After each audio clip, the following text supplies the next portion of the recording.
आता भय नाही ऐसे वाटे जीवा, घडली या सेवा समर्थाची.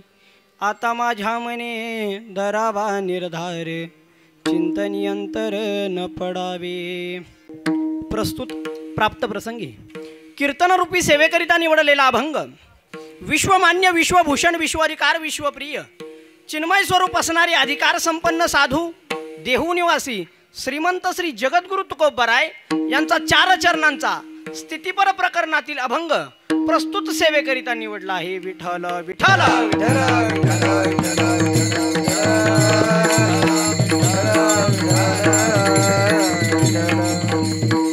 प्रस्तुत सेवेकरिता निवडलेला अभंग माझ्या जगद्गुरु तुकोबरायांचा आहे. प्रस्तुत अभंगाच्या माध्यमातून माझे श्रीमंत श्री जगद्गुरु तुकोबराय परमार्थिक जीवन जगत असताना एका विशिष्ट स्थितीला पोहोचल्यानंतर त्या स्थितीचा अनुभव प्रस्तुत अभंगाच्या माध्यमातून वर्णन करताना माझे श्रीमंत श्री जगद्गुरु तुकोबराय म्हणतात की आता मला त्या ठिकाणी भय वाटत नाही, किंबहुना आता माझ्या मनाला त्या ठिकाणी भय वाटत नाही, कारण माझ्या आयुष्यामध्ये त्या समर्थाची सेवा माझ्याकडून घडलेली आहे आणि त्या समर्थाची सेवा माझ्या आयुष्यात घडल्यामुळं माझं जीवन त्या ठिकाणी निर्भय किंबहुना अभय अवस्थेला त्या ठिकाणी प्राप्त झालेलं आहे. आता भय नाही ऐसे वाटे जीवा, घडली या सेवा समर्थाची. म्हणून अभंगाच्या 2ऱ्या चरणाच्या माध्यमातून माझे श्रीमंत श्री जगद्गुरु तुकोबराय मनाला सांगतात की हे म्हणा, तू त्या समर्थाचं चिंतन करण्याचा रात्रंदिवस निर्धार कर. त्याच्या चिंतनामध्ये यत्किंचित सुद्धा अंतर पडू देऊ नको, कारण त्या समर्थाची सेवा केल्यामुळं माझ्या जीवनातलं भय त्या ठिकाणी संपून गेलेलं आहे. म्हणून त्या समर्थाची त्या ठिकाणी चिंतन करत असताना त्या चिंतनामध्ये कुठल्याही प्रकारचा खंड होऊ देऊ नको आणि त्याचं चिंतन करण्याचा तू त्या ठिकाणी निर्धार कर. आता माझ्या मने करावा निर्धार, चिंतनी अंतर न पडावे. अभंगाच्या 3ऱ्या चरणाच्या माध्यमातून माझे श्रीमंत श्री जगद्गुरु तुकोबराय सांगतात की त्या समर्थाच्या जवळ गेल्याच्या नंतर कुठल्याही याचकाची त्या ठिकाणी निराशा होत नाही. आता येथे नाही झाली कोणाची निराश. महाराज म्हणतात त्या समर्थाच्या जवळ आल्याच्या नंतर कोणत्याही याचकाची त्या ठिकाणी निराशा होत नाही, कारण आलेल्या प्रत्येक याचकाला तो समर्थ त्या ठिकाणी कृपेचं दान करत असतो किंबहुना कृपा दान करत असतो. येथे नाही झाली कोणाची निराश, आल्या याचकास कृपेविषयी. आणि म्हणून माझ्या मना तू त्याचं चिंतन करण्याचा त्या ठिकाणी निर्धार कर. आता माझ्या मने धरावा निर्धार, चिंतनी अंतर न पडावे. अभंगाच्या शेवटच्या चरणाच्या माध्यमातून माझे श्रीमंत श्री जगद्गुरु तुकोबराय म्हणतात की त्या समर्थाजवळ कुठल्याही प्रकारचा भेदभाव नाही.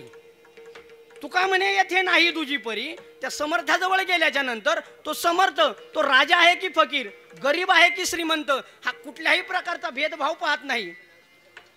तुका म्हणे येथे नाही तुझी परी, राया रंका सरी देवा पायी. त्या समर्थाजवळ राजाही गेला आणि भिकारीही गेला, त्याला त्या ठिकाणी तो कृपेचं दान करत असतो. आणि म्हणून हे म्हणा, त्या ज्या समर्थाच्या सेवेनं माझ्या मनामध्ये भीती त्या ठिकाणी नाहीशी झालेली आहे, ज्या समर्थाजवळ गेल्याच्या नंतर कोणाची त्या ठिकाणी निराशा होत नाही आणि तो समर्थ ते कृपेचं दान करत असताना कुठल्याही प्रकारचा उंच नीचपणा त्या ठिकाणी पाहत नाही ना, त्या समर्थाचं चिंतन करण्याचा तू निर्धार कर.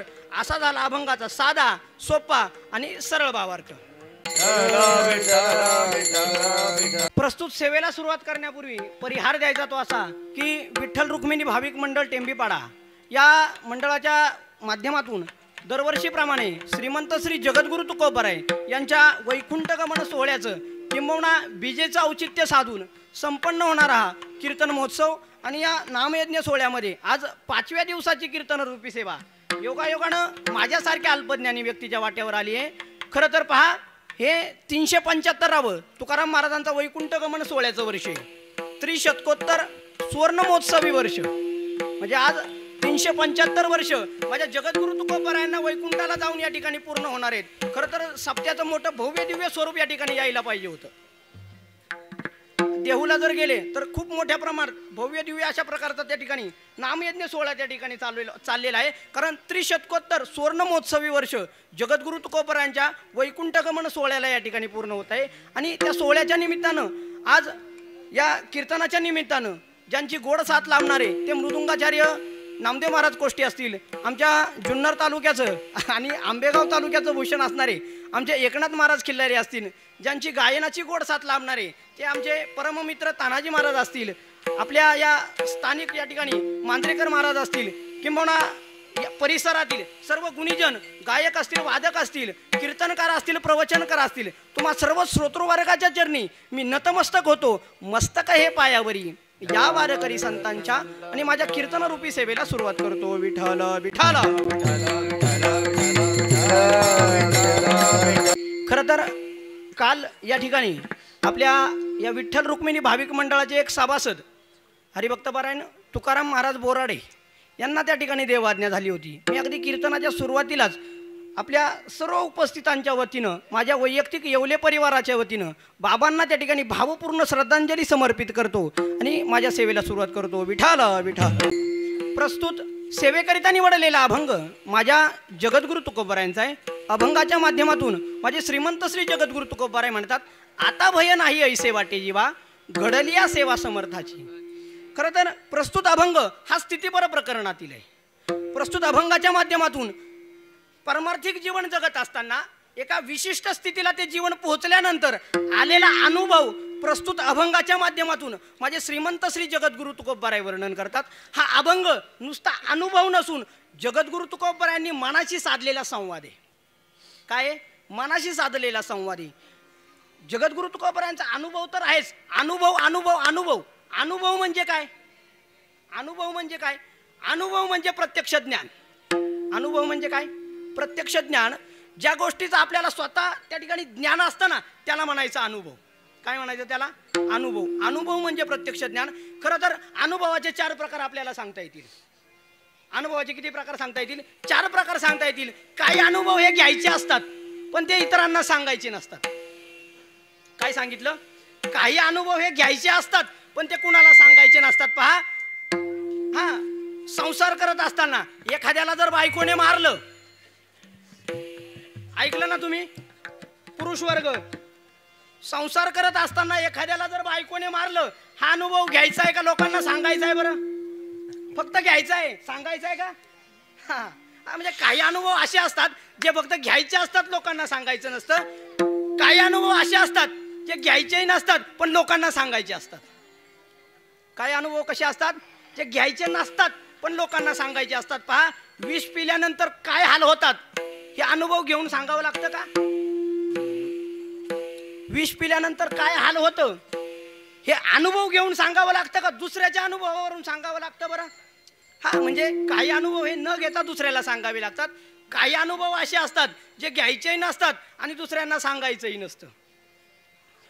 दारू पिल्यानंतर काय हाल होतात याचा अनुभव सुद्धा घ्यायचा नसतो आणि दारू पिल्यानंतर गटारात लोळल्यावर काय अवस्था प्राप्त होते ना, हा अनुभव इतरांना सांगायचा सुद्धा नसतो.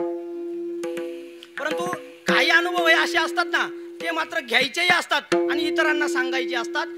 संत ते अनुभव घेतात आणि जगाला देतात सुद्धा. अनुभवाले अंगा सोया जगा देत तसे, सोया जगा देत तसे, सोया जगा देत तसे. अनुभवाले अंगा सोया जगा देत तसे.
जगात येत असे. संत पहिले अनुभव घेतात. तुका म्हणे चाखोनी सांगे मज अनुभव आहे अंगे. संत पहिले अनुभव घेतात आणि नंतर जगाला त्या ठिकाणी देत असतात. पण ज्याच्याजवळ अनुभव नाही ना, तो जर नुसतंच बडबड करत असेल की मला त्याचा अनुभव आहे, मला त्याचा अनुभव आहे, तर त्याला काही प्रमाण आहे का? पहा, महिला मंडळ, एखादी स्त्री गरोदर असेल, तिला त्या गरोदर अवस्थेमध्ये किंबहुना प्रसूती होत असताना काय वेदना होतात हे तीच सांगू शकते ना? का एखादी 15-16 वर्षाची मुलगी सांगू शकेल? बरं, कोण सांगू शकेल? जिला 1-2 मुलं झाली आहेत, जी त्या अनुभवातून गेली ना, ती त्या अनुभवाचं चांगल्या प्रकारचं वर्णन करू शकते. जगद्गुरु तुकोबरायांचं त्याला प्रमाणे व्याली कुमारीचा अनुभवे अनुभव, व्याली कुमारीचा अनुभवे अनुभव, व्याली कुमारीचा अनुभवे अनुभव, सांगता तो भाव येत नाही, सांगता तो भाव येत नाही, सांगता तो भाव येत नाही. तुकाराम महाराजांचं प्रमाणे व्याली कुमारीचा अनुभवे अनुभव, सांगता तो भाव येत नाही.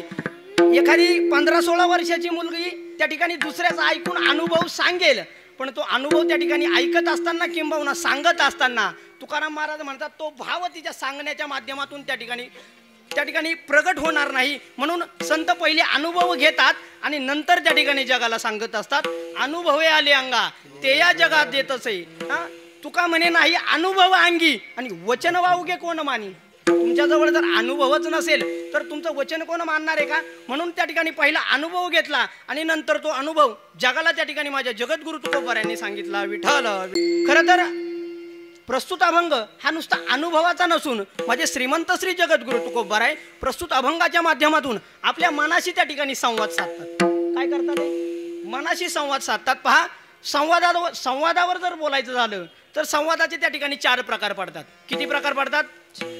4 प्रकार पडतात. त्यातला पहिला प्रकार पडतो तो म्हणजे वाद, दुसरा प्रकार पडतो तो म्हणजे विवाद, तिसरा प्रकार पडतो संवाद आणि चौथा प्रकार पडतो तो म्हणजे वितंडवाद. वाद कशाला म्हणायचं? वादे वादे जायते तत्वबोधा, त्याला काय म्हणायचं महाराज? वाद. एखाद्या मुद्द्यावर, एखाद्या विषयावर, एखाद्या गोष्टीवर वाद घालत त्या ठिकाणी बोधापर्यंत जाणं त्याला म्हणतात वाद. विवाद कशाला म्हणायचं? तर एखाद्या विषयावर किंबहुना एखाद्या गोष्टीवर कुठल्याही प्रकारचं एकरूप मत न होणं त्याला काय म्हटलं जातं? विवाद असं म्हटलं जातं. संवाद, सम्यक वाद त्याला म्हटलं जातं संवाद. वाद करत एका विशिष्ट स्थितीला, एका विशिष्ट अनुभवापर्यंत येऊन पोहोचणं, शेवटी सर्वांचं एकमत होणं त्याला काय म्हटलं जातं? संवाद. आणि संवादाचा चौथा प्रकार तो म्हणजे वितंडवाद. वितंडवाद म्हणजे अगदी कडाक्याचं भांडण, की कुठल्याही मुद्द्यावर कोणाही त्या ठिकाणी त्या मत मांडणाऱ्यांमध्ये कुठल्याही प्रकारचा एकरूपता न होणं, त्यांच्यामध्ये निव्वळ भांडण होणं त्याला काय म्हटलं जातं? वितंडवाद. प्रस्तुत अभंगाच्या माध्यमातून म्हणजे श्रीमंत श्री जगद्गुरु तुकोबराय आपल्या मनाशी त्या ठिकाणी संवाद साधतात. लोकांशी वादविवाद घालण्यापेक्षा आपल्या मनाशी घातलेला संवाद काय वाईट आहे का? तुका म्हणे होय मनाशी संवाद, आपुलाची वाद आपणसी, नाही का? येणे सुखे रुचे एकांताचा वास. म्हणजे जगद्गुरु तुकोबराय म्हणतात म्हणून आम्ही त्या ठिकाणी एकांत वासामध्ये जातो आणि आपल्या मनाशी त्या ठिकाणी संवाद साधत असतो. आणि म्हणून प्रस्तुत अभंगाच्या माध्यमातून माझे श्रीमंत श्री जगद्गुरु तुकोबराय आपल्या मनाशी त्या ठिकाणी संवाद साधतात. विठ्ठल. आता भय नाही ऐसे वाटे जीवा. आपल्या मनाशी संवाद साधत असताना माझे श्रीमंत श्री जगद्गुरु तुकोबराय म्हणतात आता भय नाही ऐसे वाटे जीवा. अभंगाच्या सुरुवातीलाच एक शब्द आलाय. काय शब्द आलाय? आता. काय शब्द आलाय? हा तुम्ही बोलत चला बरं का. तुम्ही जर बोलले नाही ना तर कीर्तन त्या ठिकाणी वेळेत संपणार नाही. अभंगाच्या सुरुवातीलाच शब्द काय आलाय? आता. खरं तर तुकोबरायांच्या संपूर्ण गाथ्याचा जर विचार केला ना, गाथ्यामध्ये 83 अभंग आहेत ज्यांची सुरुवात आता या शब्दापासून होते. किती अभंग आहेत गाथ्यामध्ये? एखाद दुसरा जास्तही असू शकतो, तो माझ्या वाचनामध्ये गेला नसेल, पण माझ्या वाचनामध्ये आल्यापैकी 83 अभंगाची सुरुवात आता या शब्दापासून होते. आता तरी पुढे हाची उपदेश नका करू ना अशा आयुष्याचा, आता माझ्या भावा अंतराय नको देवा.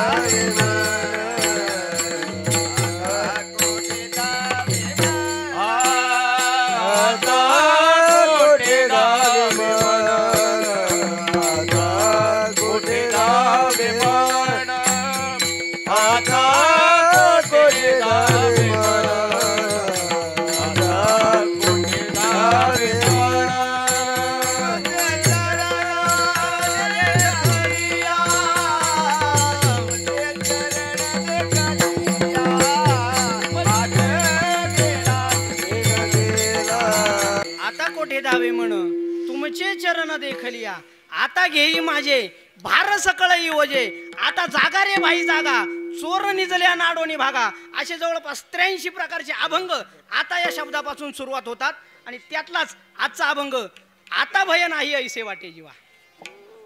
प्रस्तुत अभंगाच्या माध्यमातून सुरुवातीला शब्द आलेला आहे आता.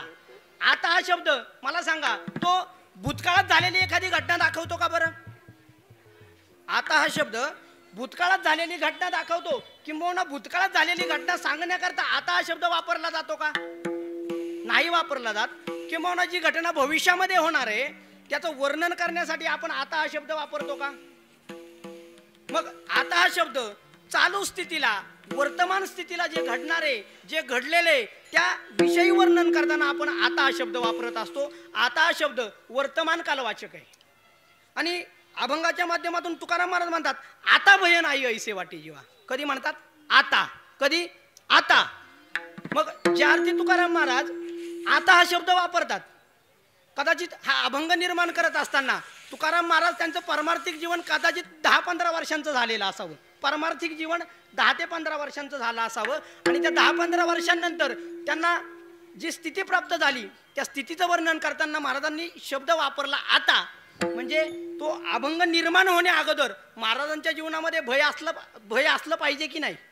बरोबर आहे की नाही? ज्या अर्थी महाराजांनी शब्द वापरलाय आता त्या अर्थी तिथून माग महाराजांच्या जीवनामध्ये काहीतरी भय असलं पाहिजे. आणि महाराजांच्या जीवनामध्ये भय सुद्धा होतच ना. महाराजांची अनेक प्रमाण आहेत. पहा काकड्याच्या अभंगामध्ये सुद्धा एक प्रमाण आहे. पहा महाराज म्हणतात त्या संसाराचं भय किंबहुना त्या संसाराचा धाक आम्हाला निरंतर होता. संसाराचा धाक निरंतर आम्हासी संसाराचा धाक निरंतर आम्हासी संसाराचा धाक निरंतर आम्हासी संसाराचा धाक निरंतर आम्हासी संसाराचा धाक निरंतर आम्हासी संसाराचा धाक निरंतर आम्हासी संसाराचा धाक निरंतर आम्हासी संसाराचा धाक निरंतर आम्हासी मरण भले परी काय अवकळाईसी मरण भले परी काय अवकळाईसी मरण भले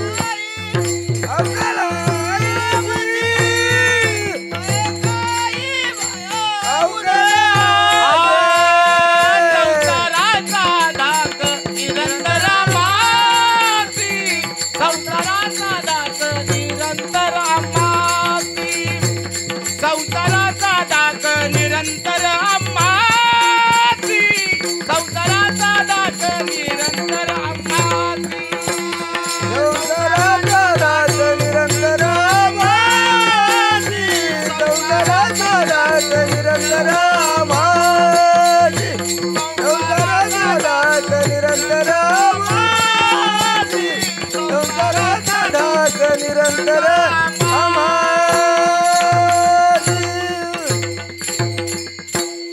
संसाराचा धाक निरंतर आम्हासी मरण भले परी काय अवकळातैसी आता येते साह्य मज करावे देवा तुझी घेई सेवा सकळ गोवा उगवणी. या प्रमाणाच्या माध्यमातून असं लक्षात येतं की महाराजांच्या जीवनामध्ये काहीतरी भय होतं. अजून एक प्रमाणे पहा काय खावे आता कुणीकडे जावे काय खावे आता कुणीकडे जावे काय खावे आता कुणीकडे जावे काय खावे आता कुणीकडे जावे सावध राहावे कोणावरी सावध राहावे कोणावरी काय गोपला खावे पाटील गावचे लोक गोपला पाटील गावचे लोक काय खावे आता कुणीकडे जावे गावात राहावे कोण्या बळे कोपला पाटील गावचे हे लोक आता मज भीक कोण घाली या प्रमाणातून महाराजांच्या जीवनामध्ये काहीतरी भय होतं या ठिकाणी निदर्शनास येतं. भय वाटे देखे श्वापदांचे भार आता मज धीर नाही पांडुरंगा. तुकाराम महाराजांच्या जीवनामध्ये अनेक गोष्टींचं त्या ठिकाणी भय होतं. खरं तर माझे शांतीब्रह्म एकनाथ महाराज सांगतात आहार निद्रा भय मैथुन सर्व योनीशी समसमान. शांतीब्रह्म एकनाथ महाराज म्हणतात सर्व योनीच्या ठिकाणी आहार निद्रा भय आणि मैथुन हे त्या ठिकाणी सर्वांना समान त्या ठिकाणी सर्वांना समान त्या ठिकाणी असतं. प्रत्येक प्राणी मात्राच्या ठिकाणी प्रत्येक जीवजंतूच्या ठिकाणी किंबहुना मनुष्याच्या ठिकाणी भय हे पाहायला भेटतं. भय पहा अगदी अभंगाच्या सुरुवातीपासून कमीत कमी 10-20 वेळा माझ्या तोंडातून शब्द गेलाय भय भय भय भय. भय म्हणजे नेमकं काय? भय म्हणजे नेमकं काय? भय म्हणजे भीती. मराठीमध्ये भय म्हणजे भीती. भय म्हणजे धाक. हिंदीमध्ये भय म्हणजे डर आणि इंग्लिशमध्ये भय म्हणजे फिअर. हा भय म्हणजे भीती भय म्हणजे धाक. माझे शांतीब्रह्म एकनाथ महाराज भयाची व्याख्या करताना त्या ठिकाणी सुंदर वर्णन करतात. पहा बळी मिळोनी समर्थ आप्त विषय विभांडू पाहत तेने कासावीस होय चित्त भय निश्चित या नाव. माझे शांतीब्रह्म एकनाथ महाराज भयाची व्याख्या त्या ठिकाणी वर्णन करताना म्हणतात पहा आपण जर एखादा आपल्या आवडीचा पदार्थ खात असू किंबहुना एखादा आवडीचा पदार्थ जर आपल्या जवळ असेल आणि तो आवडीचा पदार्थ घेण्यासाठी आपल्यापेक्षा एखादा जर बलिवंत किंबहुना बलशाली व्यक्ती तो पदार्थ आपल्याकडून हिसकावून घेत असताना त्यावेळेस आपल्या मनामध्ये जी जाणीव निर्माण होते ना त्या जाणीवेनं आपल्या चित्तामध्ये जो कासावीसपणा त्या ठिकाणी निर्माण होतो ना त्याला काय म्हटलं जातं? भय असं म्हटलं जातं. भय म्हणजे भीती किंबहुना भय म्हणजे उलट प्रेम. भय म्हणजे काय? भय कोणापासून असतं? जी गोष्ट आपली अपरिचित आहे किंबहुना जी गोष्ट आपल्या परिचयाची नाही किंबहुना जी गोष्ट आपल्याला आवडत नाही ना त्या गोष्टीपासून मनुष्याला किंबहुना प्राणी मात्रांना त्या ठिकाणी भय वाटत असतं. पहा खरं तर एखाद्या वस्तूपासून किंबहुना एखाद्या गोष्टीपासून भय निर्माण होण्यासाठी भीती निर्माण होण्यासाठी त्या वस्तूच्या ठिकाणी त्या व्यक्तीच्या ठिकाणी 3 लक्षणं असायला लागतात. किती लक्षणं असायला लागतात? 3 लक्षणं. त्यातलं पहिलं लक्षण आहे ते म्हणजे स्वभिन्नता. पहिलं लक्षण काय? स्वभिन्नता. दुसरं लक्षण आहे ते म्हणजे घातकता आणि तिसरं लक्षण आहे ते म्हणजे प्रबलता. किती लक्षणं सांगितली? 3. पहिलं काय सांगितलं? 1 मिनिट सुद्धा झाला नाही. तुम्ही विचार करा मी आलो चहा पिऊन तोपर्यंत. पहिलं लक्षण सांगितलं स्वभिन्नता, दुसरं लक्षण सांगितलं घातकता आणि तिसरं लक्षण सांगितलं काय? प्रबलता. स्वभिन्नता कशाला म्हणायचं? पहा हा माझा हात आहे पण हा माझा आहे तो माझ्यापासून भिन्न आहे का? पण तुमचा जो हात आहे तो माझ्यापासून वेगळा आहे. मला माझ्या हाताचं भय वाटेल का? पण मला तुमच्या हाताचं भय आहे ना. कदाचित माझा एखादा शब्द जर चुकला तुम्ही मला मारू शकता. म्हणून मला तुमच्या हाताचं भय कारण तो हात स्वभिन्न आहे माझ्यापासून वेगळा आहे. म्हणून त्या पदार्थाच्या ठिकाणी पहिलं लक्षण असावं लागतं ते म्हणजे स्वभिन्नता. आपली आई आपल्यापासून वेगळी आहे की नाही? आपल्या आईचा हात आपल्यापासून वेगळा आहे पण आईच्या मारण्याचं कधी आपल्याला भय असतं का? का बरं? कारण ती आपल्यावर प्रेम सुद्धा करते ना. गाणं तुमचं सगळ्यांचं पाठ आहे मी कीर्तनात म्हणणार नाही. आईच्या मारण्याचं कधी आपल्याला भय असतं का? नाही. मग आई जर स्वभिन्न असेल आईचा हात जर स्वभिन्न असेल तर त्या हातापासून आपल्याला त्या ठिकाणी भय वाटायला नको का? वाटत नाही कारण तो हात तेवढा प्रबल नाही ना. म्हणून त्या वस्तूच्या ठिकाणी दुसरं लक्षण असायला लागतं ते म्हणजे घातकता. सॉरी चुकून बोललो. वस्तूच्या ठिकाणी दुसरं लक्षण असायला लागतं ते म्हणजे घातकता. ज्या वस्तूपासून आपल्याला त्या ठिकाणी भय निर्माण होणार आहे ना ती वस्तू पहिली स्वभिन्न असावी लागते आणि दुसरं त्या वस्तूच्या ठिकाणी त्या ठिकाणी घातकता असावी लागते. काय असावं लागतं? घातकता असावी लागते. ढेकून माहिती आहे का? ढेकून मुंबईत आहे का? ढेकून आहे ना. कुणाला ढेकणाशी मैत्री करायला आवडते बरं? ढेकून कुणालाही आवडत नाही. कारण एका ठिकाणी जगद्गुरु तुकोबारायांचं प्रमाणे पहा ढेकणाच्या बाजे सुखाची कल्पना मूर्खत्व वचना ये उपाय. एखाद्यानं जर असा विचार केला की ढेकणावर आपण अंथरून टाकून त्या ठिकाणी निवांत झोपू शकतो, तर त्याला अत्यंत मूर्खपणाचा विचार म्हणावा. कारण जगद्गुरु तुकोबारायांच्या प्रमाणे त्या ढेकणाच्या बाजेवर जर कुणी किती दिवस झोपला ना, त्याला सुखाची झोप त्या ठिकाणी लागणार नाही. ढेकणाच्या संगे हिरा जो भंगला ढेकणाच्या संगे हिरा जो भंगला ढेकणाच्या संगे हिरा जो भंगला ढेकणाच्या संगे हिरा जो भंगला कुसंगे नाडला साधू जैसा कुसंगे नाडला साधू जैसा कुसंगे नाडला साधू जैसा कुसंगे नाडला साधू जैसा. जगाच्या पाठीवर 10 सगळ्यात कठीण वस्तू आहेत, 10. त्यात 1 नंबर म्हणजे हिरा आहे. कारण तो कार्बन डायऑक्साईडच्या स्फटिकापासून बनलेला जातो. आणि तो हिरा, त्याची जर परीक्षा करायची झाली ना, थोडंसं अवांतर होतंय पण जाता जाता सांगून जाईल पहा. तो हिरा, त्याची जर परीक्षा करायची झाली ना, तर तो हिरा आयरनीवर ठेवायचा, त्याच्यावर घणाचा घाव घालायचा. हिरा ठेवीत आयरनी वाचे मारिता जो घनी. आणि तो घाव घातल्याच्या नंतर जो खरा हिरा आहे ना, एकनाथ महाराज, खरा हिरा आहे ना, एकतर आयरनीमध्ये शिरतो, नाहीतर कुठं घनामध्ये शिरतो. हिऱ्याची पारख करत असताना. आणि करणीचा होय सुरा, जो खोटा आहे ना त्याचा त्या ठिकाणी चुरा होत असतो. एवढा कठीण हिरा, पण तोच हिरा ढेकणाच्या संगतीमध्ये गेल्याच्या नंतर त्याचं पीठ होतंय. एवढं सामर्थ्य फक्त ढेकणाच्या संगतीमध्ये. कशामध्ये? संगती. म्हणून ढेकून घातक आहे, पण तो आपला जीव घेईल का? जीव घेईल का? काय सांगत होतो मी? हा, ज्या वस्तूपासून आपल्याला भय निर्माण होतं ती वस्तू स्वाभिन्न असावी लागते आणि ती वस्तू घातक असावी लागते. मग आपली आई आपल्यापासून वेगळी आहे, पण आईजवळ तेवढी घातकता नाही. ढेकून आपल्यापेक्षा त्या ठिकाणी स्वाभिन्न आहे, पण ढेकणाच्या ठिकाणी तेवढी घातकता नाही. म्हणून वस्तूच्या ठिकाणी तिसरं लक्षण असायला लागतं. कोणतं? प्रबलता. वस्तूच्या ठिकाणी तिसरं त्या ठिकाणी लक्षण असावं लागतं, ते म्हणजे प्रबलता. आणि ही 3 लक्षणं एकत्र आल्याच्या नंतर त्या वस्तूपासून आपल्याला त्या ठिकाणी भय निर्माण होत असतं. पहा, प्रबलता. वाघ माहितीये? वाघ, सिंह माहितीये ना? राणीच्या बागेत पाहिला असेल ना कधीतरी. वाघ आपल्यापेक्षा स्वाभिन्न आहे, घातक आहे आणि प्रबळ सुद्धा आहे. आता एखाद्याला म्हटलं चला तुम्हाला नेऊन वाघाच्या पिंजऱ्यात बसवतो, जाईल का कुणी? बरं, कारण त्याच्यापासून माणसाच्या मनामध्ये भय निर्माण होतंय ना. कारण या 3 लक्षणांचा अंतर्भाव त्या ठिकाणी त्या वाघाच्या ठिकाणी निर्माण होतोय. म्हणून एखाद्या वस्तूपासून भय निर्माण होण्यासाठी ही 3 लक्षणं त्या वस्तूच्या ठिकाणी, त्या विषयाच्या ठिकाणी असावी लागतात. विठ्ठल विठ्ठल. खरं तर शास्त्रकारांनी शास्त्रामध्ये 9 प्रकारचे भय माणसाला सांगितलेले आहेत. किती प्रकारचे भय सांगितलेले आहेत? बारीक चित्त देऊन ऐका पहा. भर्तृहरींनी त्यांच्या वैराग्य शतक या ग्रंथामध्ये 9 प्रकारचं भय सांगितलेलं आहे.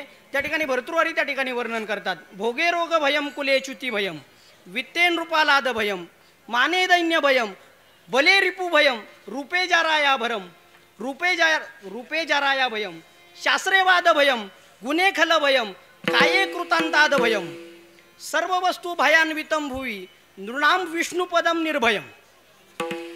9 प्रकारचं भय त्या ठिकाणी भर्तृहरींनी आपल्या वैराग्य शतक या ग्रंथामध्ये मांडलेलं आहे. 9 प्रकारचं भय माणसाच्या ठिकाणी त्या ठिकाणी पाहायला भेटतं. त्यातलं पहिलं प्रकारचं भय सांगितलं भोगे रोग भयम.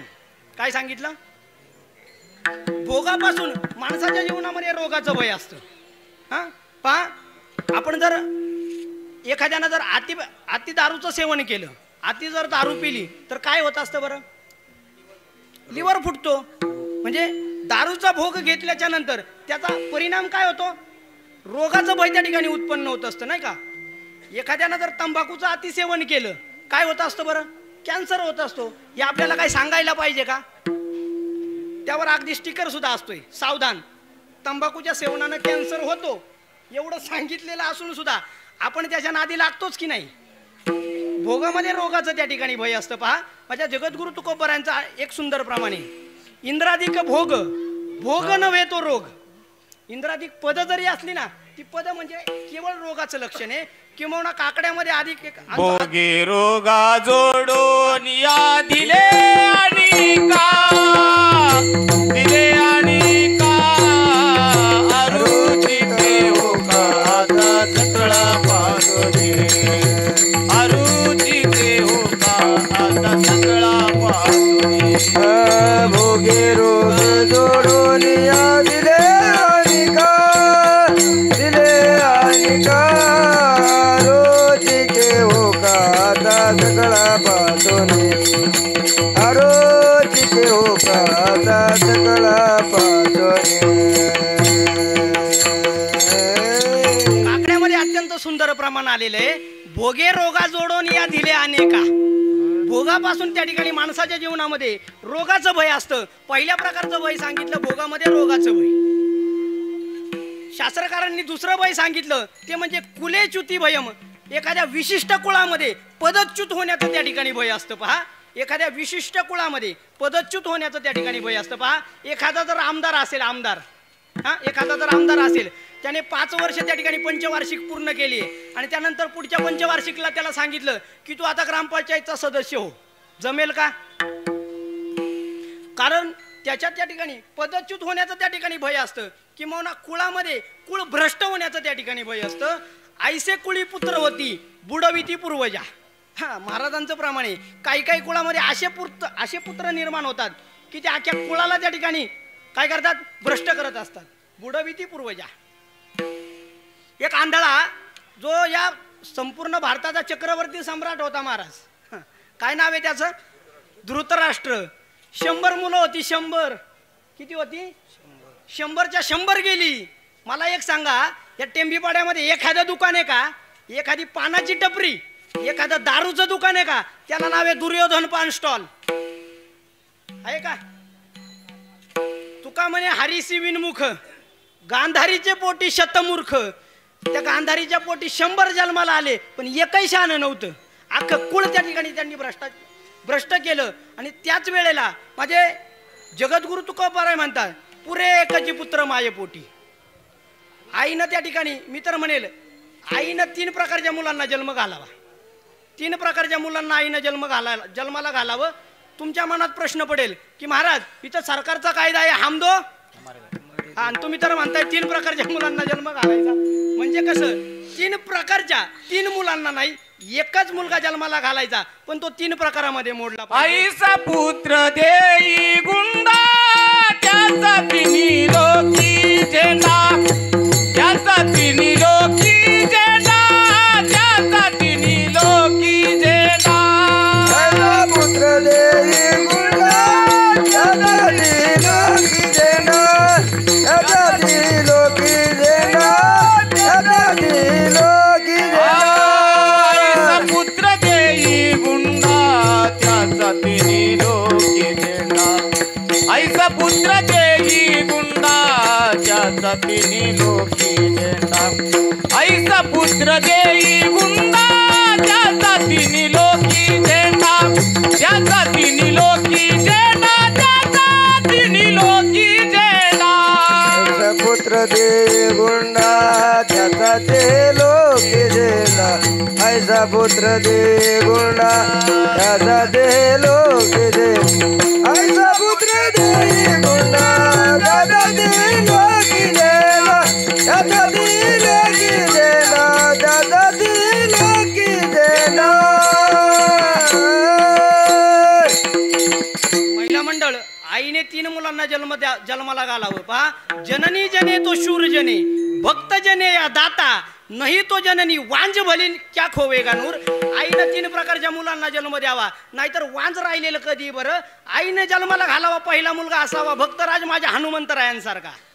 आईने मुलगा जन्माला घालावा शूर माझ्या धर्मवीर छत्रपती शिवाजी राजांसारखा. आणि आईने मुलाला जन्माला घालावं तो म्हणजे माझ्या दानवीर कर्णासारखा. आईनं त्या ठिकाणी फक्त मुलाला जन्माला घालावं, कारण कुळामध्ये एखादा जर मुलगा त्या ठिकाणी जन्माला आला ना, अख्खं कुळ त्या ठिकाणी भ्रष्ट होत असते. म्हणून शास्त्रकारांनी दुसरं भय सांगितलं कुलेच्युती भयम. शास्त्रकारांनी तिसरं भय सांगितलं वित्तेन रूपालाद भयम. काय सांगितलं तिसरं भय? वित्त म्हणजे पैसा, रूपालाद भयम म्हणजे पैशाचं मागं राजाचं भय असतं. पूर्वीच्या काळी जी घरामध्ये किंबहुना जमिनीमध्ये संपत्ती सापडेल ना, त्या संपत्तीवर अधिकार कोणाचा असायचा बरं? राजाचा अधिकार असायचा की नाही? आजही तसंच आहे. पहा, बेहिशोबी मालमत्ता असू द्या बरं, बेहिशोबी मालमत्ता असू द्या, कोण येते धाड टाकायला? ईडी येते, सीबीआय येतं नाही का, इन्कम टॅक्स येते. एकदा का ईडी मागं लागली ना मग कळत असते, कारण त्या पैशाच्या मागं राजाचं भय असते. आणि कलियुगामध्ये सांगायचं झालं तर पैशाच्या मागं ईडीचं, सीबीआयचं किंबहुना इन्कम टॅक्सचं भय असते. पण विचार जर करायचा झाला, महाराज पैसा आपला आहे का हो? पैसा आपला आहे का? कोणाचा आहे पैसा? देह हे काळाचे, धन कुबेराचे, तेथे मनुष्याचे काय आहे. हा, इथं आपल्याला मोकळ्या हाताने यायचंय. क्या लेकर आया था क्या लेकर जाएगा, खाली हात आया था खाली हात जाएगा. हा, म्हणून पैशाच्या मागे त्या ठिकाणी राजाचं भय सांगितलं. शास्त्रकारांनी 3 प्रकारचं भय सांगितलं. शास्त्रकारांनी पुढचं भय सांगितलं, माने दैन्य भयम. काय सांगितलं? माने दैन्य भयम. जो समाजामध्ये मानानं जगतोय, सन्मानानं जगतोय, त्याच्या ठिकाणी दारिद्र्याचं भय त्याला रात्रंदिवस सतावत असतं. रात्रंदिवस त्याला त्या ठिकाणी दारिद्र्याचं भय त्या ठिकाणी सतावत असतं. पण पैसा मिळवणं हे आपल्या हातात आहे का? किंवा पैसा प्राप्त होणं हे आपल्या हातात आहे का? प्रारब्धची जोडे धन, प्रारब्धची वाढे मान. म्हणजे जीवनामध्ये पैसा येणं आणि मान मिळणं हे फक्त आपल्या प्रारब्धाच्या हाती. भोगतो न घडे संचिता वाचुनी. प्रारब्धची जोडे धन, प्रारब्धाची वाढे मान. खरं तर असं म्हटलं जातं, धनवंता लागी सर्व मान्यता आहे जगी.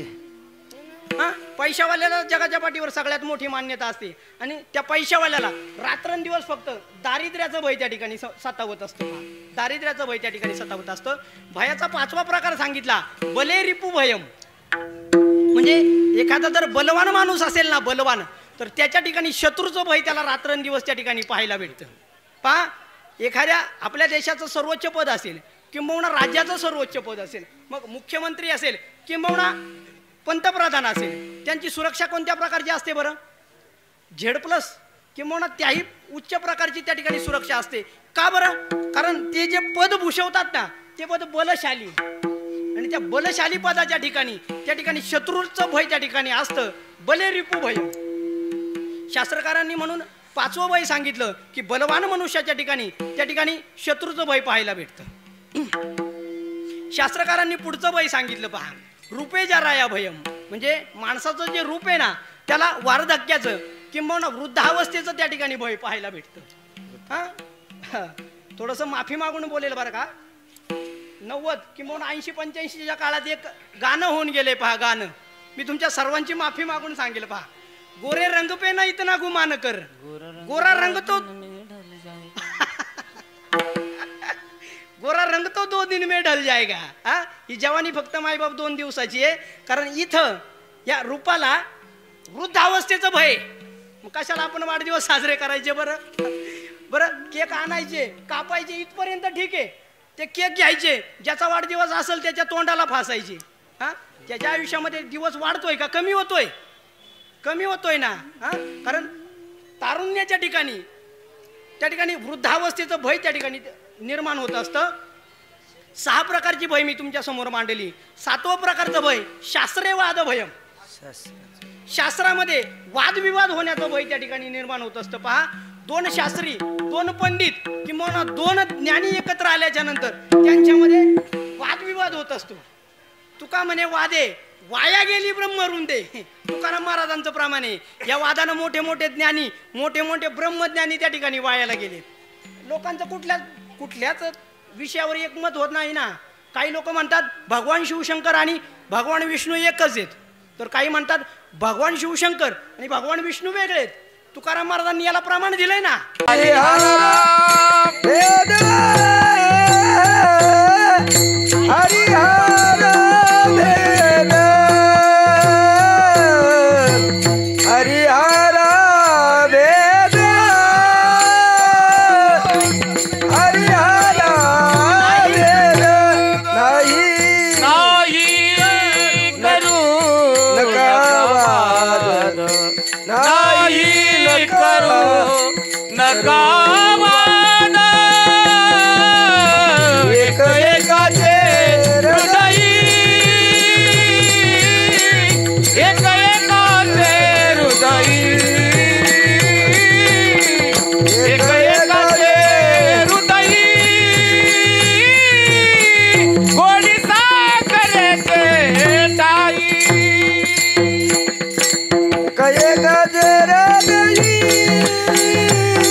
त्या ठिकाणी वाद पाहायला भेटतो. शास्त्रकारांनी 8व्या प्रकारचं भय सांगितलं, गुन्हे खलभयम. काय सांगितलं? गुन्हे खलभयम. गुणवान मनुष्याच्या ठिकाणी त्या ठिकाणी खलाचं भय किंबहुना खळाचं भय, दुर्जनाचं भय किंबहुना कंटकांचं भय त्या ठिकाणी पाहावयाचं भेटतं. तुका म्हणे वज्रभंगे एक वेळ कठीण तो खळ त्याहुनी. तुकाराम महाराज म्हणतात एखाद्या वेळेस वज्रभंग पाहू शकतं पण खळ सहजासहजी भंग पावत नाही. हा, तुका म्हणे खळ संता पिढीती चांडाळ, नाही का? गुणवान मनुष्याला खल किंबहुना दुर्जन मनुष्य त्या ठिकाणी पीडा करत असतात किंबहुना त्यांच्यापासून गुणवान मनुष्याच्या ठिकाणी भय प्राप्त होत असतं. पहा, तुकाराम महाराजांचं एक प्रमाण आहे की त्या खळांचं भय आपल्यावर कितपत असतं तर एखादं पिसाळलेलं कुत्रू आहे ना, पिसाळलेलं कुत्रू, त्या पिसाळलेल्या कुत्र्याचं जेवढं आपल्याला भय वाटत असतं ना तेवढंच भय त्या खळांचं त्या ठिकाणी आपल्याला वाटत असतं. हा, दुर्जनाचे भय धरावे त्या परी पिसाळल्यावरी श्वान धावे. तुकाराम महाराज म्हणतात त्या दुर्जनांचं भय आपण त्या पिसाळलेल्या कुत्र्याप्रमाणे धरायला पाहिजे. कारण तुका म्हणे विंचवाची नांगी तैसा दुर्जन सर्वांगी.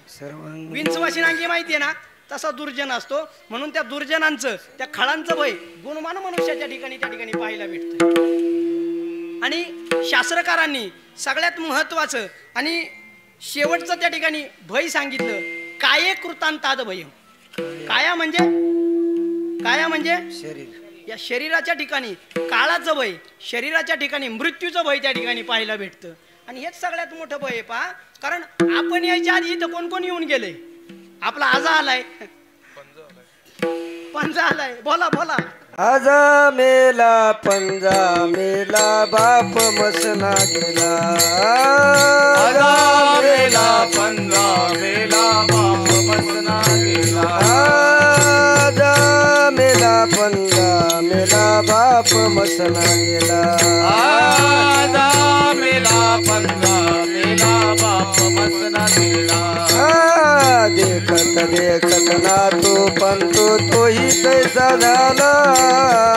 देखत देखत ना तो बनतो तोही तैसा झाला.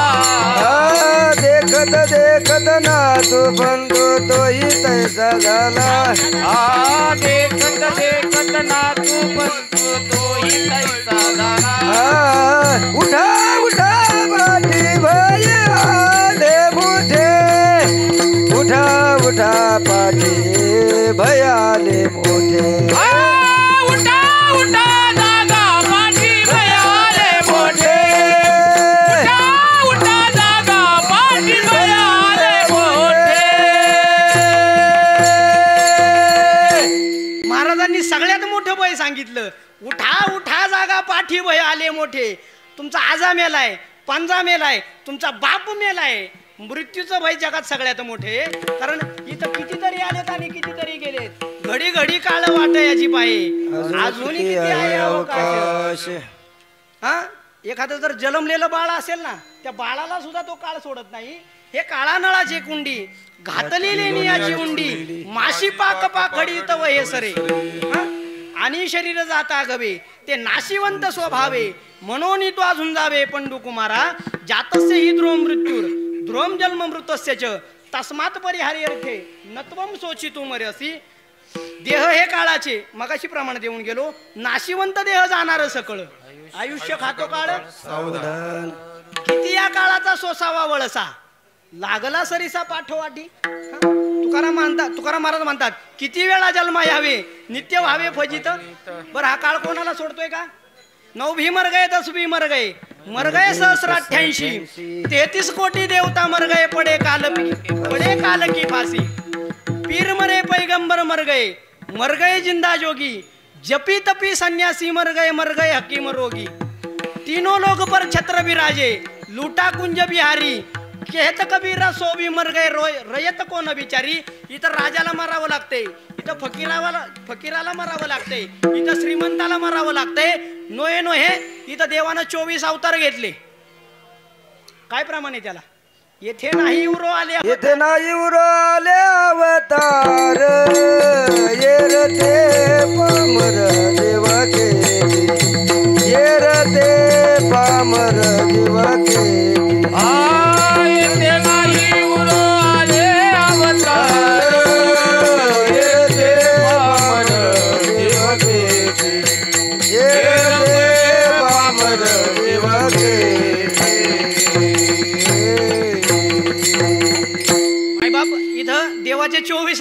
झाले 24. हां, त्यातले मूळ अवतार 10, अंशात्मक किंबहुना काही पूर्ण अवतार झालेत, पण एकही अवतार शिल्लक राहिलाय का? येथे नाही उरो आले अवतार, येरते पामर जीव किती. खरं तर ब्रह्मदेवाचं आयुष्य 100 वर्षाचं. हां, किती वर्षाचं आयुष्य ब्रह्मदेवाचं? 100 वर्षाचं. पण ब्रह्मदेवाचं 100 वर्षाचं आयुष्य आणि आपलं 100 वर्षाचं आयुष्य यामध्ये जमीन आसमानाचा फरक आहे. गणित सांगतोय थोडंसं बारकाईने ऐका. पहा, माणसाचं सरासरी वय 100 वर्षाचं. असं माणसाचे 360 वर्षांचं आयुष्य गेल्याच्या नंतर देवांचं 1 दिव्य वर्ष होत असतं. म्हणजे देवांचं 1 वर्ष किती वर्षांचं?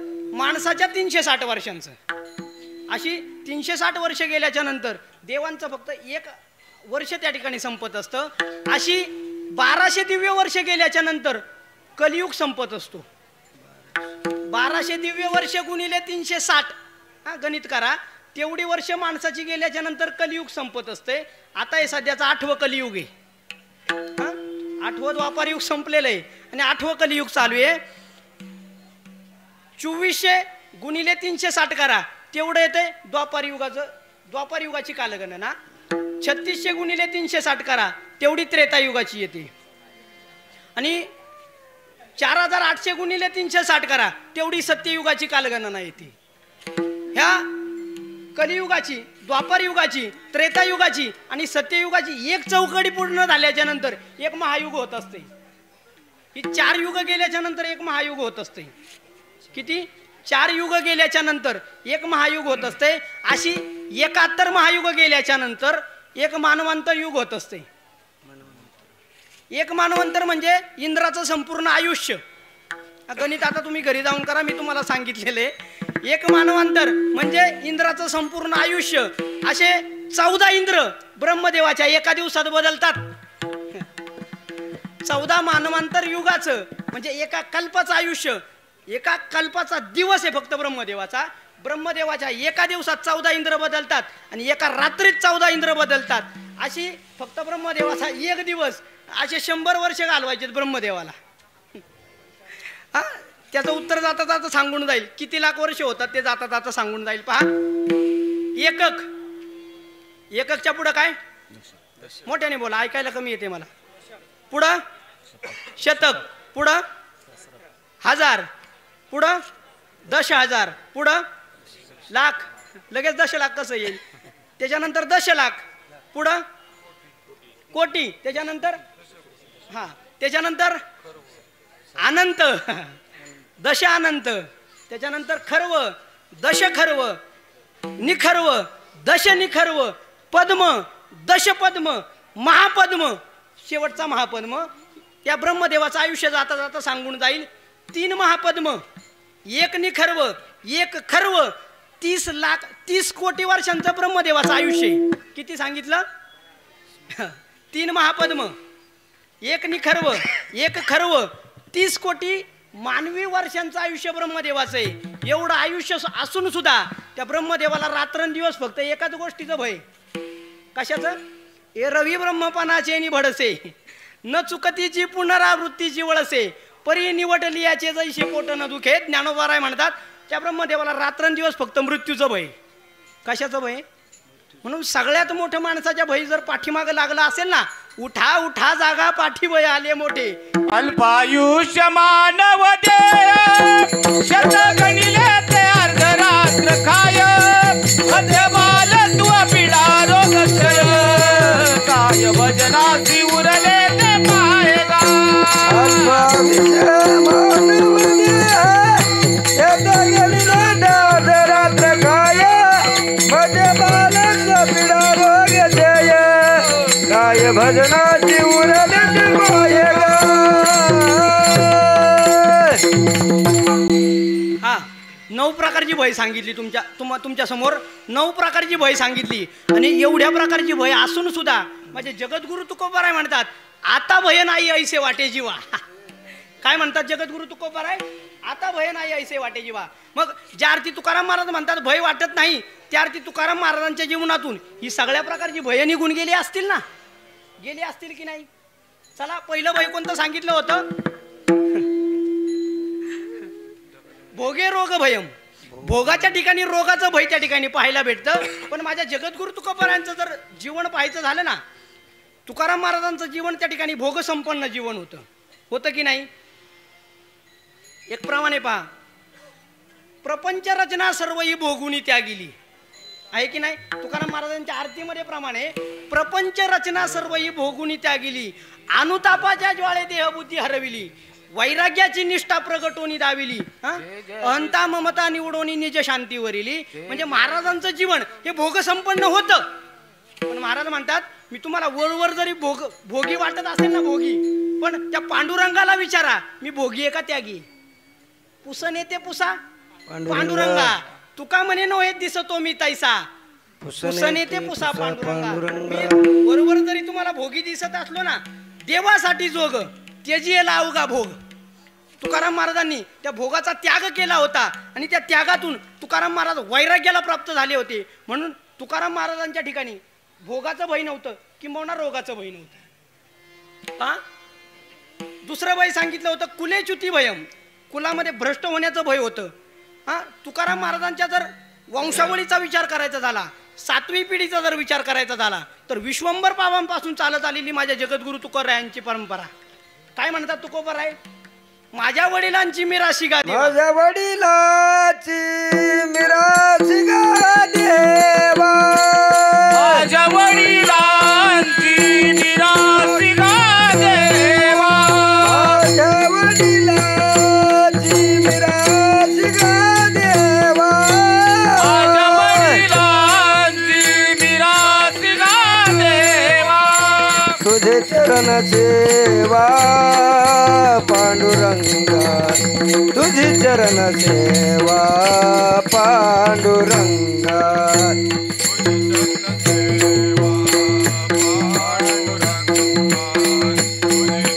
सेवा पांडुरंगा.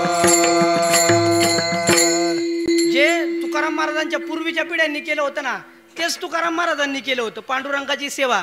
म्हणून त्यांच्या ठिकाणी पदच्युत होण्याची किंवा कुळभ्रष्ट होण्याची त्या ठिकाणी भीती नव्हती. भयाचा तिसरा प्रकार सांगितला होता, वित्तेन रूपालाद भयम, पैशाच्या मागे राजाचं भय. पैशाच्या मागे राजाचं भय असतं असं सांगितलं होतं. पहा, छत्रपती शिवाजी राजांना माझ्या जगद्गुरु तुकोबारायांच्या संसाराची अवस्था कळाल्याच्या नंतर माझ्या छत्रपती शिवाजी राजांनी माझ्या जगद्गुरु तुकोबारायांना नाजरांना पाठवला होता. हिरे माणिक मोती असतील, कपडे असतील, भरजरी वस्त्र असेल, असं त्या ठिकाणी नजराना माझ्या जगद्गुरु तुकोबारायांना माझ्या छत्रपती शिवाजी राजांनी पाठवला होता. पण तो नजराना आल्याच्या नंतर उत्तर काय दिलं होतं बरं? दिवट्या छत्र गोडे हे तो बऱ्यात न पडे. महाराजांनी त्या नजराना त्या ठिकाणी परत पाठवला होता. का? महाराजांच्या मनामध्ये छत्रपती शिवाजी राजांविषयी भीती होती का? भीती होती का? नाही. महाराज म्हणतात, सोने आणि माती आम्हा समान हे चित्ती, तुमचे ये रवित्त धन ते मज मृत्यू के समान. कारण सोने आणि माती, सोने किंबहुना माणिक असतील हे महाराजांना पाषाणाप्रमाणे किंबहुना मातीप्रमाणे भासत होते. महाराजांच्या ठिकाणी श्रीमंती काय होती हे जर पाहायचं झालं ना, ज्यावेळेस छत्रपती शिवाजी राजांच्या डोक्यावर माझ्या जगद्गुरु तुकोबारायांनी हात ठेवला होता ना, समोरचा अख्खा पर्वत माझ्या छत्रपती शिवाजी राजांना सोन्याचा दिसत होता. सोन्याचे पर्वत करविती पाषाण, हे त्याला प्रमाणे अवघे रानो रान कल्पतरू. त्या डोंगरावर छत्रपती शिवाजी राजांना कल्पतरू भासत होते. एवढी माझ्या जगद्गुरु तुकोबारायांची श्रीमंती होती मायबाप. मग त्यांच्या ठिकाणी त्या पैशाचं भय असेल का किंवा राजाचं भय असेल का? कारण ज्याला पैसा मातीप्रमाणे त्याला राजाचं भय असेल का? म्हणून वित्तेन रूपालाद भयम, त्या भयाचा चौथा प्रकार सांगितला होता. काय सांगितला होता? बलवान मनुष्याच्या ठिकाणी त्या ठिकाणी शत्रूचं भय असतं असं त्या ठिकाणी सांगितलं होतं. बलवान मनुष्याच्या ठिकाणी शत्रूचं भय असतं. तुकाराम महाराज बलवान नव्हते का? होते ना, बलवान होते. किती बलवान होते? तुका म्हणे आम्ही देवाहुनी बळी झालो हे निराळी, ठेवून अशा वीर विठ्ठलाचे गाडे आणि कळी काळ पाया पडे. म्हणजे तुकाराम महाराज बळीवंत होते. आणि बळीवंत असून सुद्धा तुकाराम महाराजांच्या जीवनामध्ये शत्रूचं भय नव्हतं. कारण शत्रूवर विजय मिळवायचं वर्म तुकाराम महाराजांजवळ होतं. चित्त शुद्ध तरी शत्रू मित्र होती. व्याघ्रहीन खाती सर्पतया. पुढचं भय सांगितलं होतं रूपाच्या वृद्धावस्थेचं भय सांगितलं होतं. रूपाच्या ठिकाणी कशाचं भय सांगितलं होतं? वृद्धावस्थेचं. तुकाराम महाराज तर 42व्या वर्षी सदैव वैकुंठाला गेले होते. हा, नाही आमाशी सबंधू जरा मरण व्याधीचा तुकाराम महाराज म्हणतात, नाही आमाशी सबंधू जन्म मरण जरा व्याधी यांचा संबंध तुकाराम महाराजांच्या जीवनाच्या ठिकाणी नव्हता. म्हणून त्या वार्धक्याचं भय तुकाराम महाराजांच्या जीवनामध्ये त्या ठिकाणी नव्हतं. शास्त्राचं भय तुकाराम महाराजांच्या जीवनामध्ये नव्हतं. कारण 4 वेदांचं विवरण करणारा 5वा गाथा किंवा 5वा वेद माझ्या जगद्गुरु तुकोबारायांनी निर्माण केला होता. आणि वादविवाद यातला संपूर्ण वाद माझ्या जगद्गुरु तुकोबारायांनी संपवला होता. आणि तुकाराम महाराज लोकांना सांगत होते, करू आवडीने वाद. तुकाराम महाराजांनी संवादावर त्या ठिकाणी भर घातला होता. म्हणून वादाचं भय तुकाराम महाराजांच्या जीवनातून त्या ठिकाणी निघून गेलं होतं. गुन्हे खल भयम, गुणवान मनुष्याच्या ठिकाणी खलाचं भय असतं, खळाचं भय असतं. तुकाराम महाराजांना तर किती खळांनी त्या ठिकाणी त्रास दिला होता. पण तुका म्हणे खळ करू समयी निर्मळ. पण तुकाराम महाराजांनी त्या खळांवर सुद्धा विजय मिळवला होता. म्हणून खळांच्या बाबतीत सुद्धा जगद्गुरु तुकोबारायांच्या मनामध्ये भय नव्हतं. आणि भयाचा शेवटचा प्रकार सांगितला होता ते म्हणजे मृत्यूचं भय, काळाचं भय. खरं तर त्या तुकाराम महाराजांचं नाव ऐकल्याच्या नंतर तो काळ थरथर कापत होता की नाही. तुकाराम तुकाराम नाम घेता कापे यम, जगा काळ खाय आम्ही माथा दिला पायी, काळ गुलाम सलाम करी कया घरी राबत असे. म्हणजे या 9ही प्रकारचं भय तुकाराम महाराजांच्या जीवनामध्ये नव्हतं. आणि ही निर्भय अवस्था ज्या साधनेमुळं किंवा ज्याच्या सेवेमुळं तुकाराम महाराजांच्या जीवनामध्ये निर्माण झाली होती त्या समर्थाचं वर्णन करतात अभंगाच्या 1ल्या चरणामध्ये.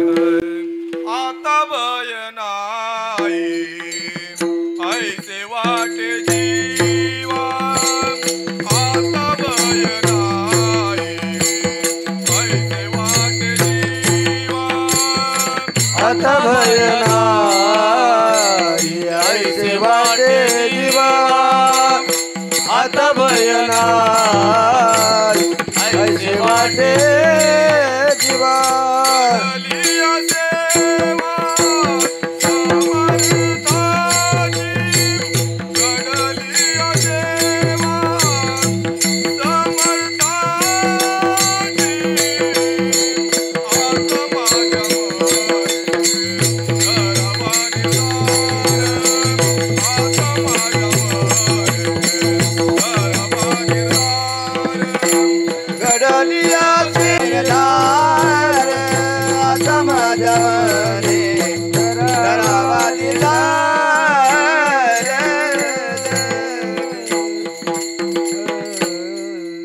आता माझ्या मने धरावा निर्धार नाही का.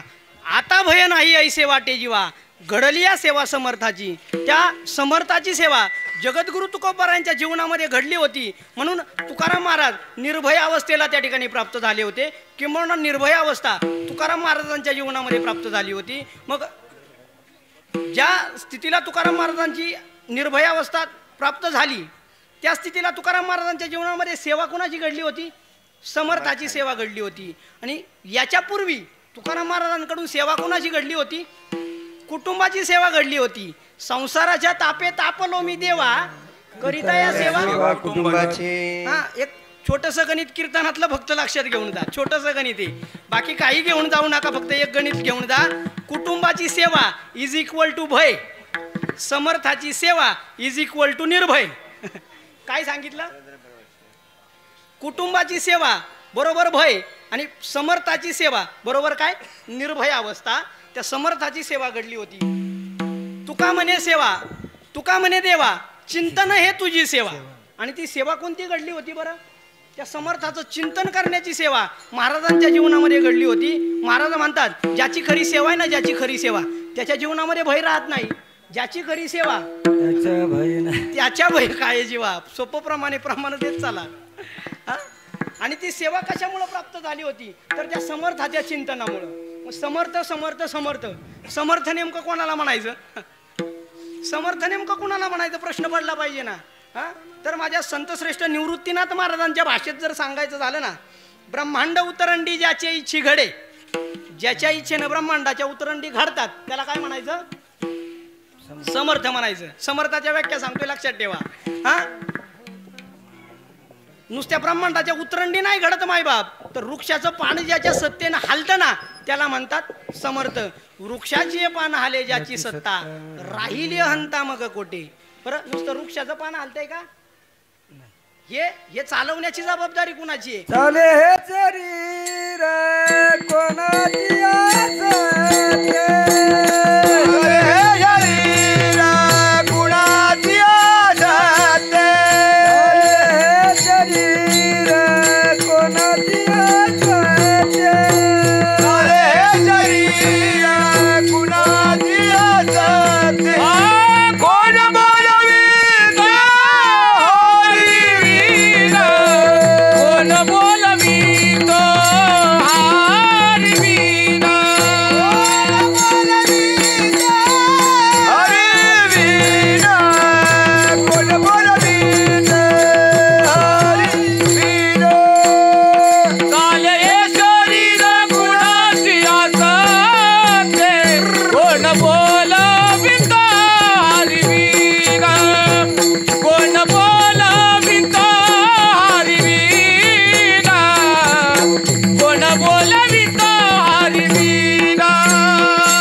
चालत नाही. वेदांना सुद्धा त्याच्या सत्तेनं बोलावं लागतंय. हा, सूर्याला त्याच्या सत्तेनं चालावं लागतंय. हा, काय प्रमाणे त्याला तुझ्या सत्तेने सूर्याशी चालणे, सूर्याशी चालेल तुझ्या सत्ते. हा, तुझ्या सत्तेने वेदाशी बोलणे, सूर्याशी चालणे तुझ्या सत्ते. ज्याच्या सत्तेनं वेद बोलतो, ज्याच्या सत्तेनं सूर्य चालतो, ज्याच्या सत्तेनं माणसाचं शरीर हलतं ना त्याला म्हणतात समर्थ. ज्ञानोबारांच्या भाषेत जर सांगायचं झालं ना, पर्वती बैसकानं सांडावी, समुद्री रेखा ओलांडावी, हा, पृथ्व्या भूते व्हावी हे आज्ञा माझी. म्या बोलविल्या वेदू बोले, म्या चालविल्या सूर्यू चाले, म्या हलविल्या प्राणू हाले जो जगाते चालिता. गतीर भरता प्रभू साक्षी, निवास शरणम सुरुत, प्रभव प्रलय स्थानम निधानम बीजमव्ययम. नाही का, आकाशी सर्वत्र वसावे, वायूने नाव भर उगे नसावे, वर्षावे धावे, पावके जळे. हे सगळं ज्याच्या सत्तेनं चालतं ना मायबाप त्याला म्हणतात समर्थ. हा, अशा समर्थाची सेवा तुकाराम महाराजांच्या जीवनामध्ये घडली होती म्हणून ते निर्भय अवस्थेला प्राप्त झाले होते. बरं चला, या समर्थाची सेवा घडली होती ना, त्याच्या जीवनात भय आहे का नाही ते पाहायला लागेल ना पहिलं. हा, ज्याची सेवा घडली त्याच्या जीवनात भय आहे का नाही ते पाहायला पाहिजे की नाही. पहिलं भय काय सांगितलं होतं? भोगामध्ये रोगाचं भय सांगितलं होतं. त्या समर्थाच्या बाबतीत जर विचार करायचा झाला ना, त्याच्या ठिकाणी भोगाचाही भय नाही आणि रोगाचं भय नाही. 16,108 बायका होत्या तरी तो ब्रह्मचारी होता. काय प्रमाणे त्याला? तुका म्हणे नटधारी, भोग भोगुनी ब्रह्मचारी. 16,108 बायका होत्या तरी सुद्धा ब्रह्मचारी होता. भोगाचं भय नव्हतं, रोगाचं भय नव्हतं. त्याचं नाव रोगावर औषध आहे. हा, तुटे भव रोग, पुढं काय ऐसे विठोबाचे नाम, भवरोगावरचं औषध त्याचं नाव आहे म्हणून तो समर्थ आहे. आणि अशा समर्थाची सेवा तुकाराम महाराजांच्या जीवनामध्ये घडली होती. दुसरं वय सांगितलं होतं कोणतं? कुलेच्युती वयम. वा महाराज, कुलामध्ये भ्रष्ट होण्याचं वय सांगितलं होतं. त्याचं नावच अच्युत आहे. अच्युतम केशवम कृष्ण दामोदरम. त्याचं नावच जर अच्युत आहे तर त्याच्या कुळामध्ये भ्रष्ट होण्याचं भय का त्याच्या ठिकाणी? कारण त्याचं नावच अच्युत आहे. तिसरं भय काय सांगितलं होतं? वित्तेन रूपालाद भयम. पैशाच्या ठिकाणी राजाचं भय सांगितलं होतं. ज्याला पैसा म्हणतो ना आपण, ज्याला पैसा, ज्याला लक्ष्मी म्हणतो ना, ती त्याच्या पायाची दासी आहे. ज्याचे नाव पापनासी, लक्ष्मी आईसी, हा, ती त्याची दासी आहे. हा, मग दासीचं कुणाला भय असतं का?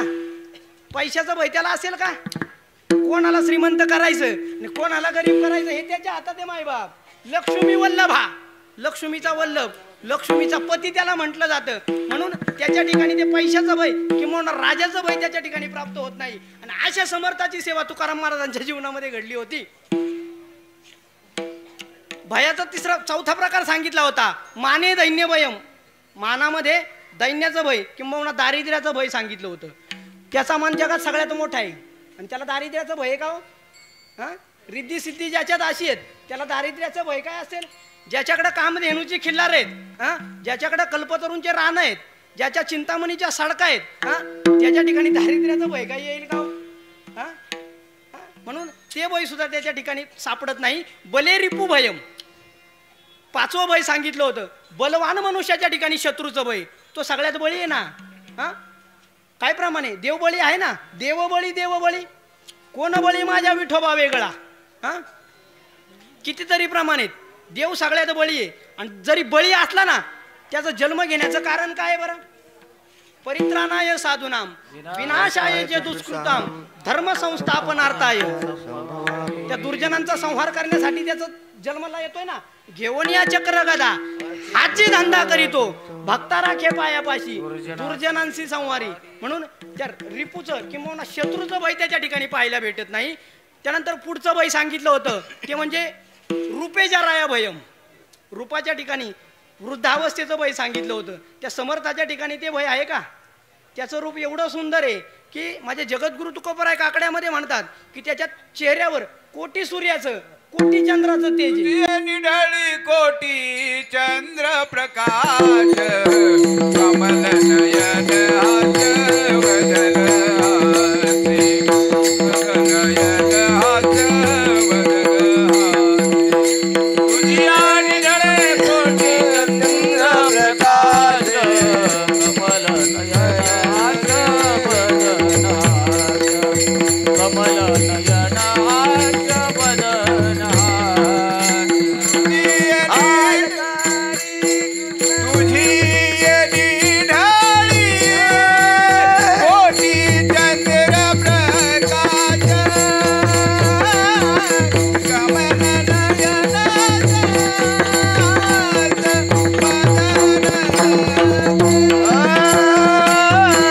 तुझी निढाळे कोटी चंद्र प्रकाश कमल नयन वदन हास.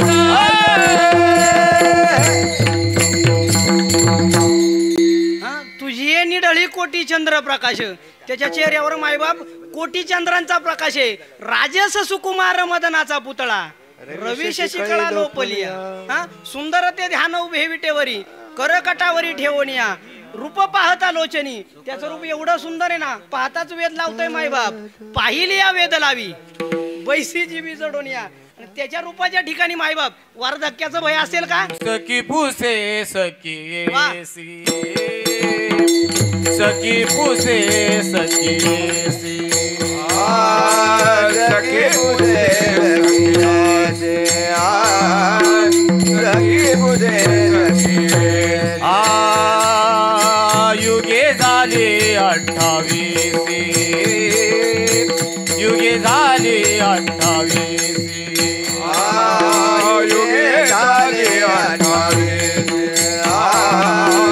युगे झाले 28.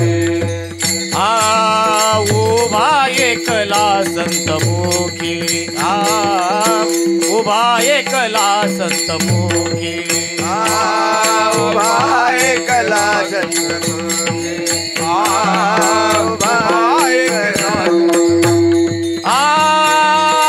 आद्यपिवर कटावरी कर, आद्यपिवर कटावरी कर, विवर तीर वाळवंटी संत सभा सभा देव का हो विटेवरी उभा उभा, देव का हो विटेवरी उभा उभा, विटेवरी उभा उभा, देव का हो विटेवरी उभा.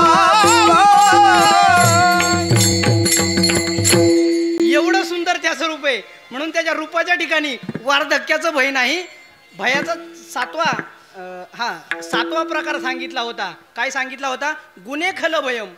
गुणवान मनुष्याच्या ठिकाणी खळाचं भय सांगितलं होतं.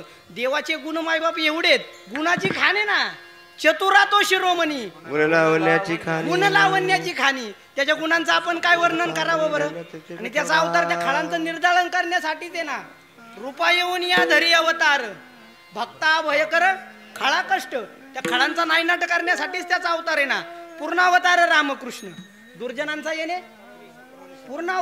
त्याचा जर अवतारच त्या खळांचं निर्दालन करण्यासाठी, तर त्या खळांपासून त्याच्या जीवनामध्ये काही भय राहील का? पुढचा भयाचा प्रकार सांगितला होता, शास्त्रे वाद भय. त्याच्या ठिकाणी शास्त्राचं भय किंवा त्याच्या ठिकाणी वादाचं भय का बरं? चहुवेदी जान, 18 पुराण, 4 वेद, 6 शास्त्र, 18 पुराण, त्याचंच गुणगान गातात ना. 18 पुराणांचे पोटी नामाविन नाही गोठी. हा, सगळं पुराण सगळं वेद त्याचंच नाव जर गुणगान गात असतील, तर त्याच्या गुणाच्या ठिकाणी वादविवादाचं काय भय असेल का? आणि भयाचा शेवटचा प्रकार सांगितला होता, ते म्हणजे काये कृतांताद भयम. कायेला काळाचं भय, त्याच्या ठिकाणी मृत्यूचं भय का? मियाची नियमिला साता, काळू ग्रासी तसे भूता. पुढं काय? या म्हणी एक आता पंडूसुता सकळे जायची नाही का. त्यानं काळाची नेमणूक केलेली. कोणाला कधी न्यायचंय हे त्याच्या हातात आहे नाही का. तुका म्हणे भोळा, जिंकू जाणे कळी काळा. आणि अशा समर्थाची सेवा तुकाराम महाराजांच्या जीवनामध्ये घडली होती. मी भयाचा सगळ्यात मोठा प्रकार सांगितला होता, मृत्यूचा भय. मृत्यूचा भय आणि त्या समर्थाला शरण गेल्याच्या नंतर ते भय त्या ठिकाणी संपत असते. जो मज होय अनन्य शरण, त्याचे निवारी मी जन्म मरण, या लागी शरणांगता शरण मीच एकू. तो समर्थ शरण जाण्यासारखा एकटाच आहे, कारण त्याला शरण गेल्याच्या नंतर माणसाच्या ठिकाणी मरणाचं भय राहत नाही. आणि हेच शास्त्रकारांनी जे मी तुम्हाला सांगितलं होतं ना भयाचे प्रकार, त्यात निर्भय जर काय असेल तर त्या भगवंताचे चरण सांगितले होते. बाकीच्या सगळ्या वस्तूंच्या पाठी भय. सर्व वस्तू भयान्वितम भुवी नृणाम विष्णुपदम निर्भयम. आणि अशा निर्भय समर्थाची सेवा माझ्या जगद्गुरु तुकोबारायांच्या जीवनामध्ये घडली होती. म्हणून माझे जगद्गुरु तुकोबाराय निर्भय अवस्थेला प्राप्त झाले होते. आणि म्हणून माझे जगद्गुरु तुकोबाराय आपल्या मनाला त्या ठिकाणी ठणकावून सांगतात, हे मना, तुला जर चिंतन करायचं असेल, तुला जर मनन करायचं असेल ना त्या समर्थाचं, तू रात्रंदिवस चिंतन कर, मनन कर. आणि ते मनन करण्याचा तू निर्धार कर. अभंगाचं दुसरं आता माझ्या मने धरावा निर्धार, आता माझ्या मने धरावा निर्धार, आता माझ्या मने धरावा निर्धार, आता माझ्या मने धरावा निर्धार. चिंतनी अंतर न पडावे, चिंतनी अंतर न पडावे, आता माझ्या मने धरावा निर्धार, आता माझ्या मने धरावा निर्धार. चिंतनी अंतर पडावे, चिंतनी अंतर न पडावे, आता माझ्या मनात धरावा निर्धार, आता माझ्या मने धरावा निर्धार, चिंतन अंतर न पडावे. आपली निर्धारित वेळ या ठिकाणी संपत चाललेली. येत आपण विठोबा रखुमाईचं भजन घेऊ आणि अगदी 5च मिनिटात सेवा संपवण्याचा प्रयत्न करू. विठोबा रखुमाई,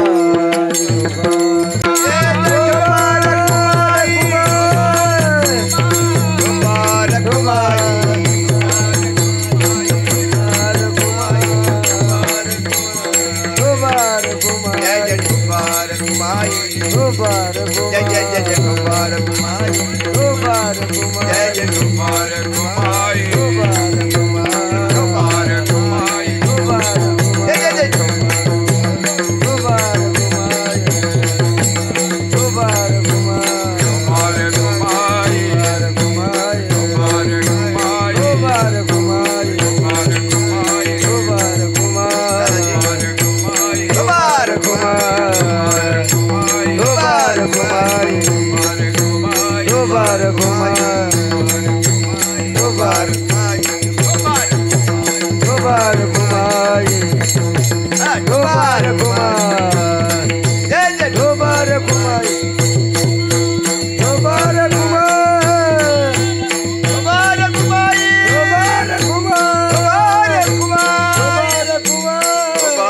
घुमाय दुपार घुमाय दुपार काय होते हे भाग्य काहींच्या आयुष्यामध्ये फक्त 2 वेळा येते.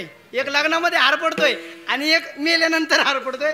माझ्या आई वडिलांची माझ्यावर काय कृपा असेल, काय संस्कार असतील, महिन्यातून एखाद्या वेळेस तर नक्कीच हार पडतोय.